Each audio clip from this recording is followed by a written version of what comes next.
il frate Antonio che guarisce, quello riprodotto nello straordinario dipinto simbolo del Giugno Antoniano 2021, che ritrae il miracolo con cui il santo riattaccò il piede al padovano Lorenzo, quello che sarà portato quest'anno lungo le vie e le acque della regione che lo ospitò in vita e dove il 13 giugno 1231 lo colse sorella morte. Due straordinari pellegrinaggi delle reliquie di Antonio scandiranno il ritmo di una giornata di festa e rinascita in un momento ancora segnato dalla pandemia che le telecamere di Rete Veneta, emittente del network Media Nord-Est, accompagneranno nelle vostre case, diventando strumento di quel miracolo che il mese di giugno ripete ogni anno, la gioiosa devozione in questo uomo santo vicino alla gente. La basilica sarà aperta alle 5:30 del 13 giugno e con padre Oliviero Svanera, rettore e custode della memoria di Antonio, anche noi apriremo questo giorno di festa.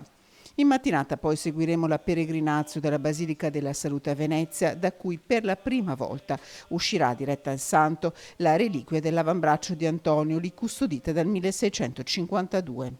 Accompagnata dal patriarca Francesco Moraglia, la reliquia viaggerà lungo il Canal Grande e poi via terra per toccare luoghi simbolo, l'ospedale all'Angelo e quello di Dolo, per poi arrivare a Padova sul sagrato della Basilica.